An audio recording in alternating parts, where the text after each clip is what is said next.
Happy Furahi Day, guys. Ujumasi Day in Cherueti.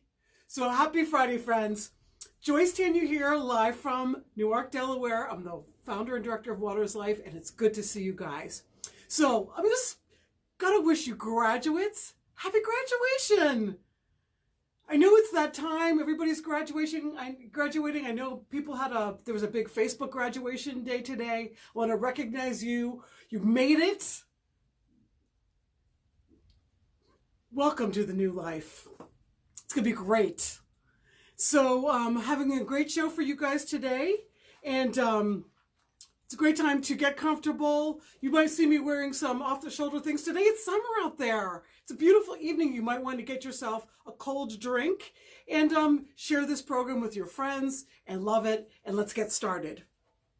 Well, since we're on the subject of graduation, it's a good time to talk about education a little bit. I haven't really shared with you about education in Kenya at all.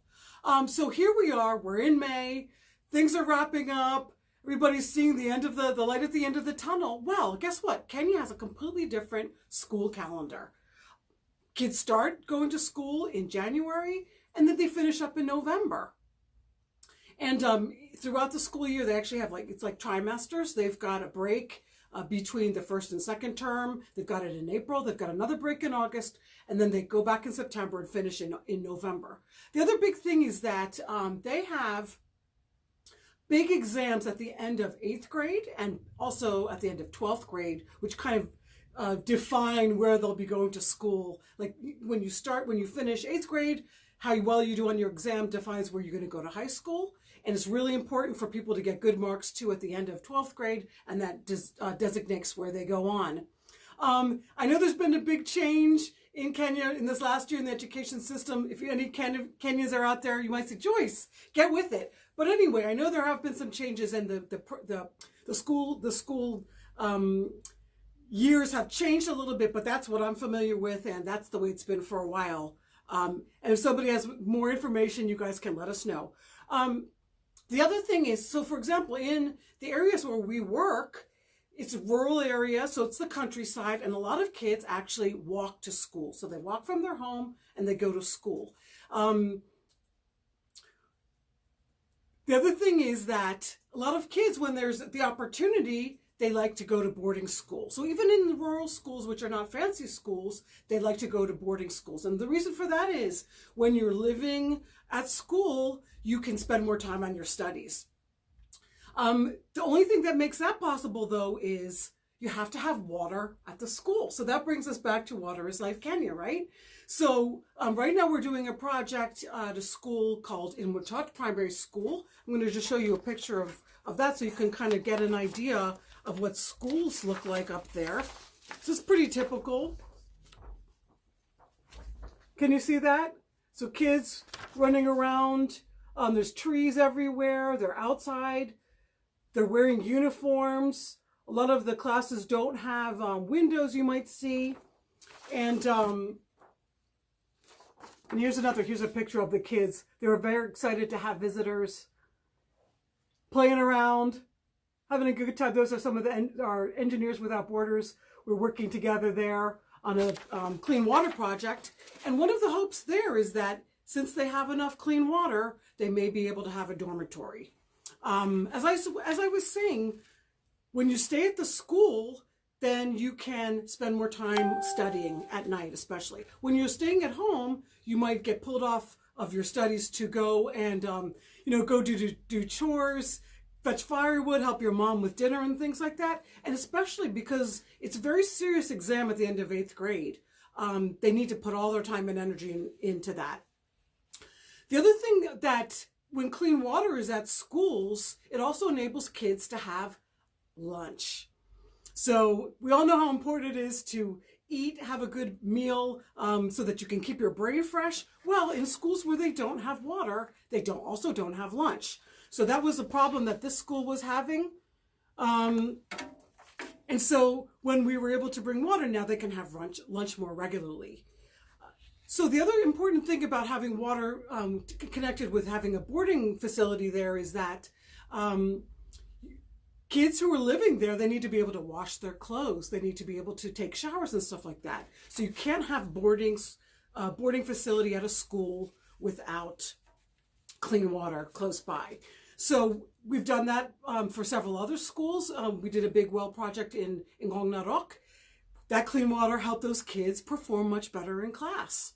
Now, schools also, the whole point of education and the importance of education was actually how I got to Kenya in the first place. When I was there, you might remember me talking about when I was there in 2003, I met some kids and I started sponsoring somebody. And then back in 2006, when I went over as a volunteer, I was volunteering for a program that was helping kids by giving them scholarships, by sponsoring them. And that's when I saw how important it is for kids to have that extra support that can come through generous donations, not knowing at the time that water was actually behind it too. So I think you guys might remember me talking about how women have to walk long distances to carry water. Well, if they're doing that all day, they might need their girls at home to take care of the little kids. And that's what happens. So we were seeing on the school enrollment lists, that after 5th grade and 6th grade, the number of girls attending school was going down. And that was because they actually had to be like the second mother at home to take care of the little kids while their mothers were out fetching water. So lack of clean water really contributes a lot to performance of education. Girls can start going back to school when there's clean water, and also kids can have lunch, and they can also have boarding facilities at school. So those are some of the ways that clean water helps education. So I know often we don't have that experience here. We expect there to be water in school. We expect there to be bathrooms. We expect there to be lunch, having a cafeteria, but that's not the way all Kenyan schools are. So the other thing is, you might think that everybody everywhere has access to free public education, but that's not true either. And that's something that, really, really touched me when I was over there, that I saw, okay, something as little as $25 or $100 can cause a child to have to be sent out of school. And so it's just good to be, when you're graduating, guys, if you're graduating from high school, if you're graduating from college, people have been helping you. They've been giving you moral support. Your parents have been feeding you, supporting you in all kinds of ways. Your teachers have been teaching you. So it's good also, this graduation day that you've reached is a product of all those people pouring resources and love into you. So, glory in your day, and then thank all those people who are supporting you, right? So important to be grateful. So another thing that's interesting about education in Kenya, we work in southern Kenya, we work in the Maasai community, and a lot of the people, the adults that we work with, have never been to school. So you might remember me talking about our livestock as a business group. Groups like last week, I was telling you about a group called Oloirin Group. Well, most of those women have never been to school. So adult women, let's say especially over the age of 30, a lot of them have never been to school, not at all. So when we have this program where they get to learn about things like taking care of their animals in a better way, they get to learn about being business-minded and managing risks and managing expenses, they love learning and being in school because they haven't had that chance. So one great thing about this brings us to our Maasai word of the day. Okay, so when you haven't been in school and now you're going back and you're in the classroom for the first time, what do you need? And even you guys, as you're graduating and you're thinking about what's next in my life, what do you need? This is the word of the day, guys. Magilani. Magilani. Magilani. Guess what it means? It means to be brave. Yes. New life. What's ahead of you? Be brave. Be courageous. Something great is out there. Something's coming. Something good. I don't know what it is, but it is going to be great. It's a great song that comes out of West Side Story. It's something that I've always loved, that song, because it's that word, those can pump you up, right? Something's coming, something good. So be brave, be courageous, step into your new life and what's ahead of you, full of courage, full of hope, okay? And so these ladies, when they go to these, they are in class for the first time, learning about these things that help them.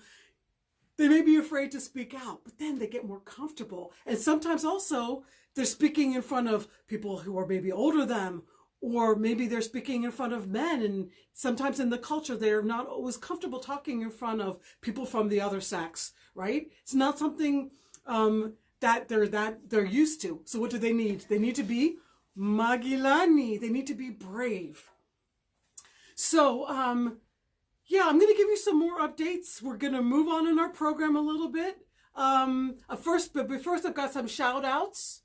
Oh, I've got some guessing on the which bit of the big five it is. Joanna's saying rhino or the cave buffalo. Stay tuned. Diane, hey, Diane, hi, Vil. Oh, thanks. She's admiring my top. Thank you. Yes, you know what? I did. I was able to come up with something. I was worried that I was going to have to start repeating outfits. Isn't that so funny and so vain? But anyway, here's my green top. Happy spring, happy summer. And Colleen, hi Colleen. I guess Colleen, is that Colleen from Nurse. Right. Colleen, so nice to see you again. I know you tuned in last week too. So we're going to be talking about a little bit more about what's going on in Kenya. But first of all, I want you guys to, if you need to get yourself something to drink, take a little break, come back, share this program, love this program. Let's move on, okay? We're going to move on into what's going on in Kenya. So I was already talking to you a bit about our livestock groups. And we're in the middle of selling. We had another great selling week today. And I want to talk to you. Here's something more about Magilani, right? Okay, so this week, the guys who went to the market is a group called Ilaratok. Okay, they were our first year group last year, and I'm telling you, they tanked out.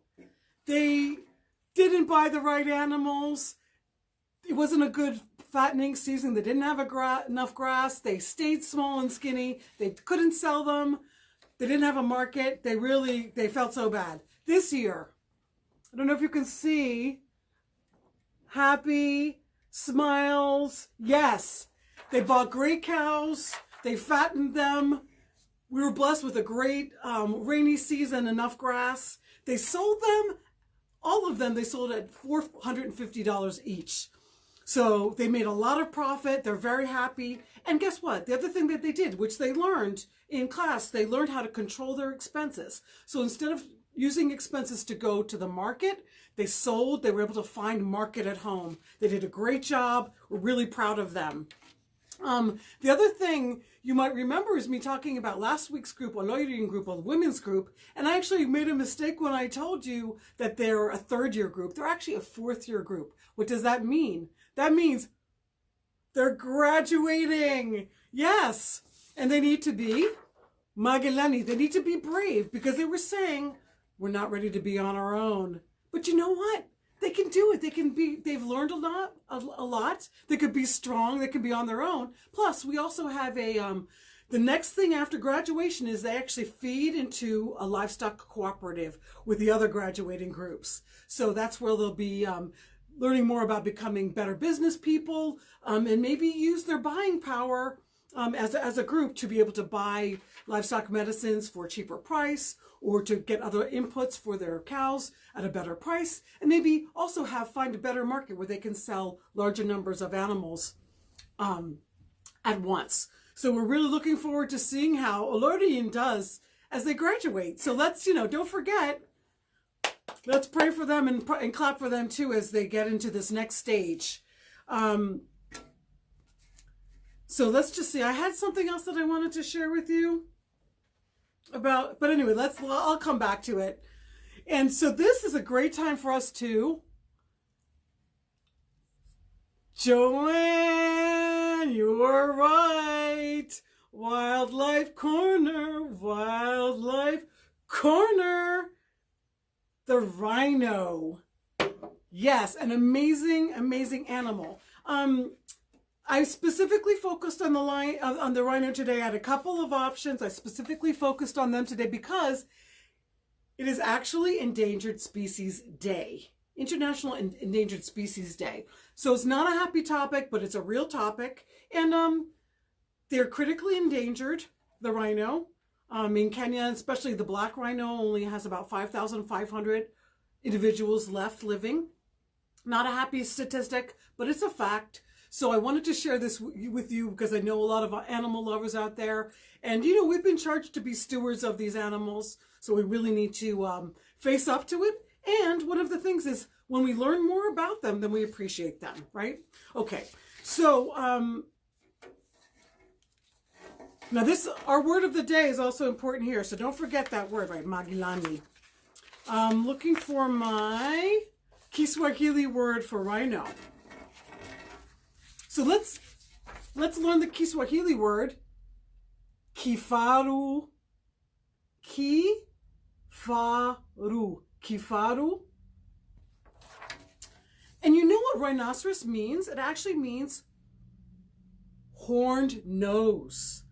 And that's from the Greek language. And actually, I think some of you might remember that my mom is German, so I grew up speaking German. And it's actually the same exact word in German. Nashorn, nose horn. So I thought that was kind of, you know, a lot of people like to know where words come from. The Maasai word, emun. Emun. Now you might hear me making a funny sound, the ending N sound. It's not just a normal N, emun. No, it has a funny kind of like a little ny at the end, emun. So it doesn't have another syllable, but it just has another ny. So I hope you guys are trying that at home, okay? Emun. Okay, so now what are some of the characteristics of a rhino? First of all, the first thing that my colleague Sadera told me, the Maasai told me, they're brave, very brave and very strong. That's what the Maasai people say. So they'll say, Ena, emunya, Magilani, Ena, emunya. So brave like a rhino. Okay, so what makes them so brave? Hey, they're huge. So they have a lot of weight behind them. They can afford to be brave. The white rhinos, we have them in Kenya, they can be up to 5,000 pounds. The black rhino is slightly smaller. The biggest it goes up to is about 3,500 pounds. They're very strong. They do not actually have the adult rhinos do not have a predator. So they can ward off a lion. They're huge, they're fast. They can also go up to 35 miles an hour. Their horn is very sharp. They're very fierce. And they ferociously protect their babies. They have a gestation period of 16 months, 15 to 16 months. And guess what? After you've had a baby for that long, you're going to protect it, right? I mean, any mother wants to protect their child, but even more so when you've had, you've had to have that baby inside you for that long. So as I was saying, in Kenya, there's two species, the white rhino and the black rhino. There's actually 3 other species that are in Asia. One of them is the Indian rhino. Then there's the Sumatran rhino and the Javan rhino. And a few of those, like the Javan one, apparently is quite a bit smaller. I've seen a rhino once. I saw it actually in Tanzania.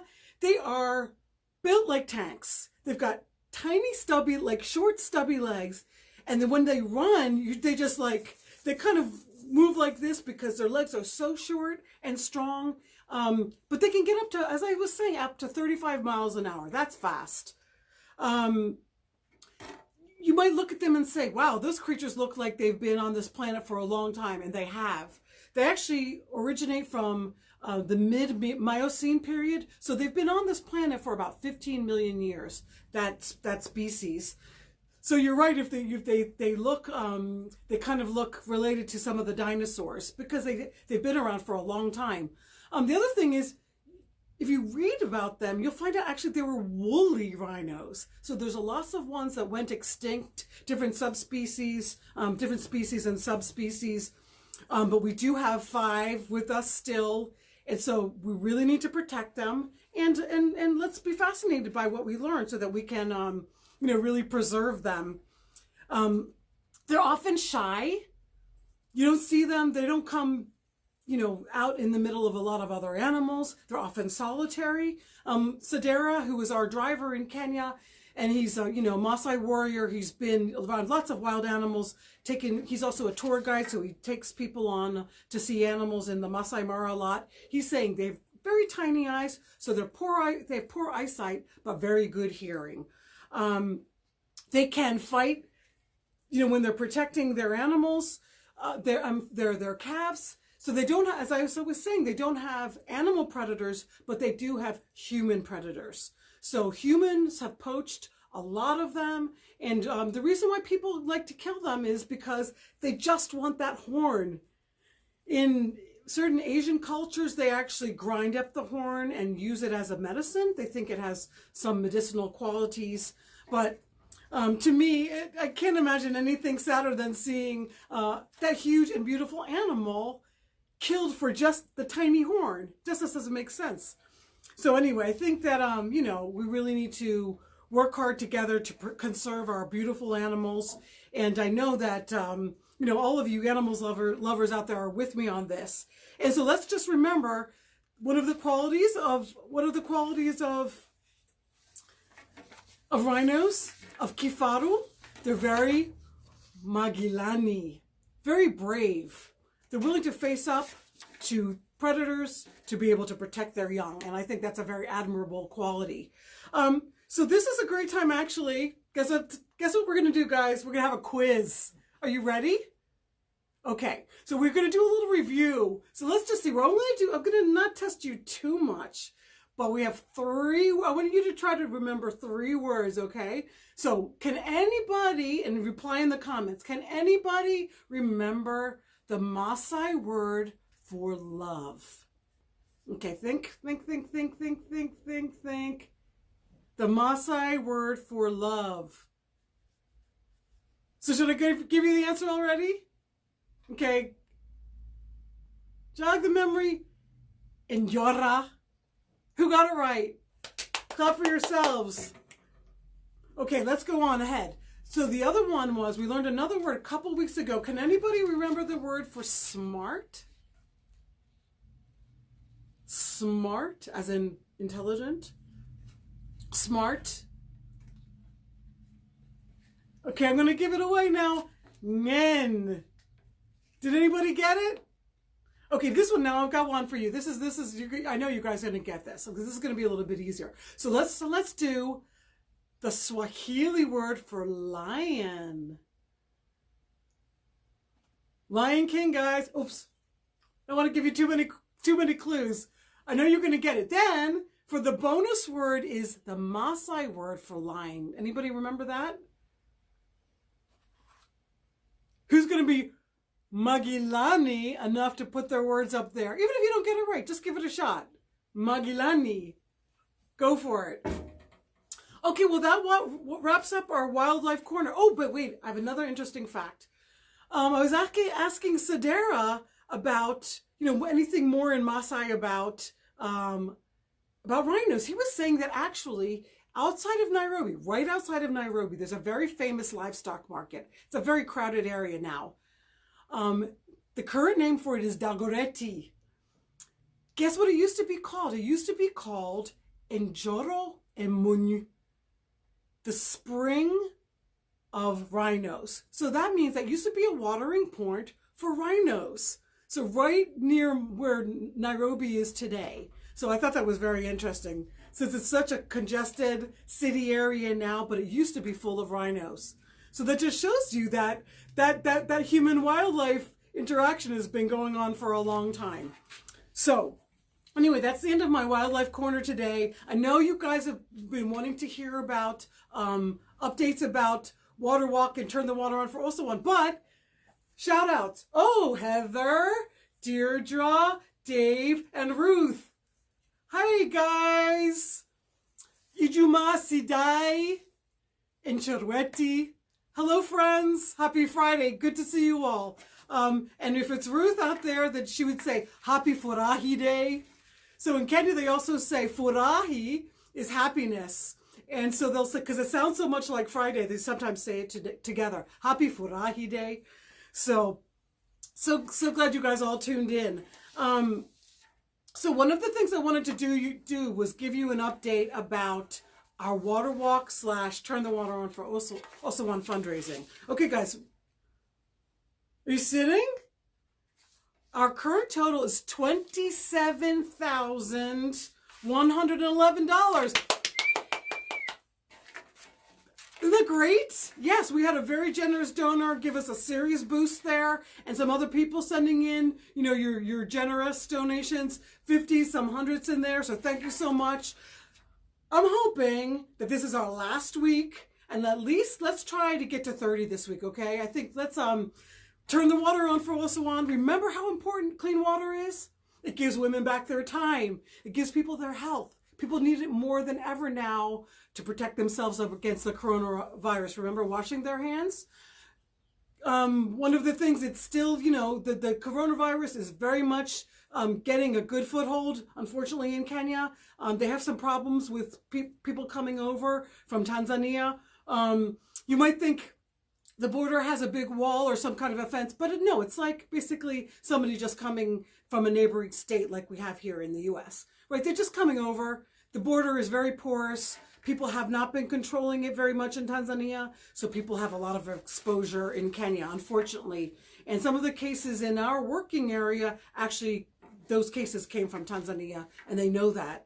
So anyway, that's why it's so important for people to have clean water. And as we know, water is life, and water saves lives. So thank you so much for working on us to make this possible in Osawan, that they have clean water from now on. And we have a really important thing that we had this week, and that was we had International Nurses Day. So I really want to take this time to recognize all you healthcare professionals, Deirdre, Colleen. You guys do an amazing job. We know there's so many people out there who are very Magilani, who have hearts full of